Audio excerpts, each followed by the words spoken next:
Big breaking news out of the NBA for a second day in a row. Chris Paul headed to the Golden State Warriors. That has been confirmed by our NBA insider Bill Ryder. In return for Chris Paul, the Wizards will receive Jordan Poole, Ryan Rollins, and a protected first-round pick in 2030, also a second-round pick in 2027. This news coming just 4 days after Chris Paul was traded from Phoenix to Washington in exchange for Bradley Beal. So a lot of moving parts here. Chris Paul will now play for his fourth team in the past 6 seasons. Let's welcome in our coach, Avery Johnson here. Coach, you say you're not surprised by the move. Why is that? I've been calling this move ever since Draymond Green punched Jordan Poole in practice, and we all saw it all over the country when that video was leaked. I knew this movie wasn't going to end up because that was an action movie that ended up in a drama. Steve Kerr talked about it, that they weren't the same team after that unfortunate incident. Obviously, they got ceremoniously dismissed from the playoffs. But and if they're trying to re-sign Draymond Green, this is a decision that they made, that Draymond Green is a priority more than Jordan Poole. And then the other thing, Amanda, in this situation is, remember, Jordan Poole has a long contract. Chris Paul has 1 year left on his contract. You can release him for an even smaller number. So if they're planning on trying to have some more cap flexibility or flexibility to re-sign guys like a Klay Thompson or Draymond Green, they can utilize the byproduct or the benefits of trading Jordan Poole. So this gives them flexibility. And the last thing I'll add is, this is why you can't believe a general manager, especially one that's recently hired, because Mike Dunleavy Jr. said, hey, we love Jordan Poole. We love him. We want him to be a part of the future. A week later, he's now a Washington Wizard. All right.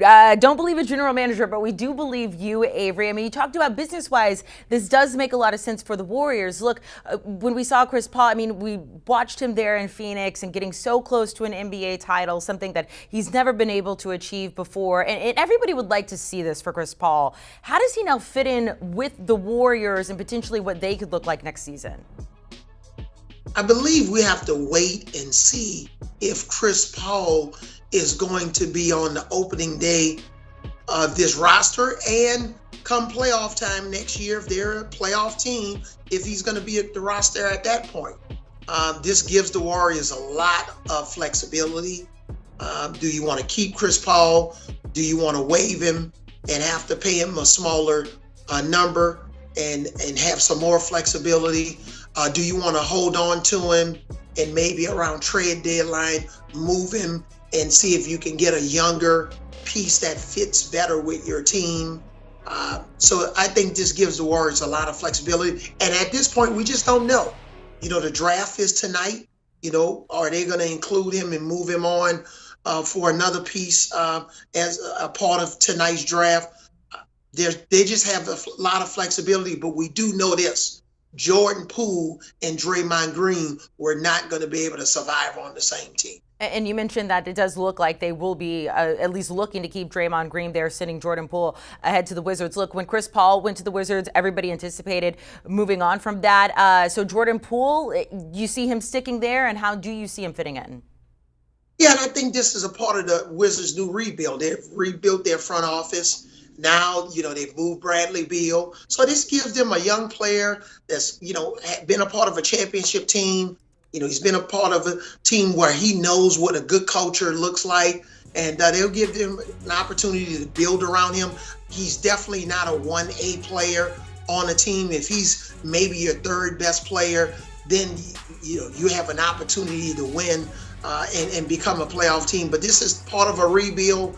The Wizards aren't going anywhere. They've traded Porzingis. Beal is out.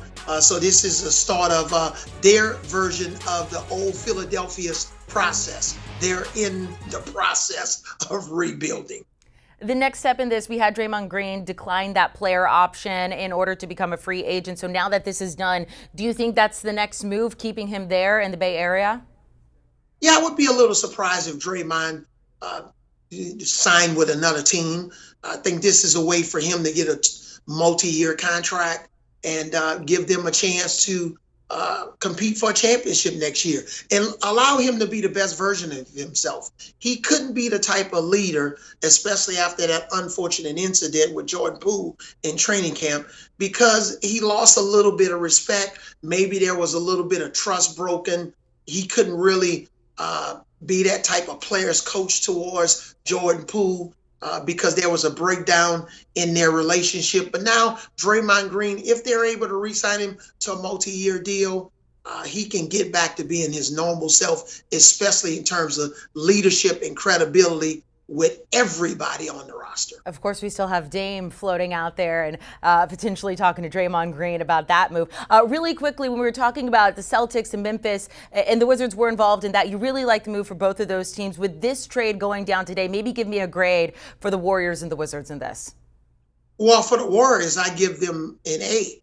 This is absolutely the smart move, especially when you got a guy that you just re-signed that flamed out in the playoffs, and you just don't know how much better he's going to be.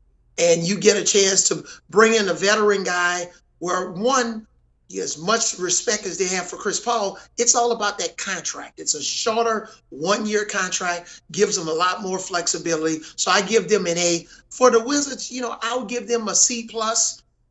We'll see, how much better Jordan Poole. Is he going to be an all-star? We don't know. Is he going to play like he played in spurts and shot the ball extremely well in the NBA Finals when they won the championship? Or is he going to be the guy that didn't show up in his last playoff series and struggled, and they didn't even feel confident inserting him into the game? So I'll give them a C+. Maybe we'll upgrade it to a B+ if he goes to the Wizards and play at a high level. Time will tell. Avery Johnson, we appreciate it. Thank you so much for weighing in this move happening today, the latest trade in the NBA. Chris Paul, after a brief stop with the Wizards, now finding himself a new home with the Golden State Warriors there. The Warriors sending the Wizards Jordan Poole, Ryan Rollins, a 2027 second-round pick and a protected 2030 first-round pick.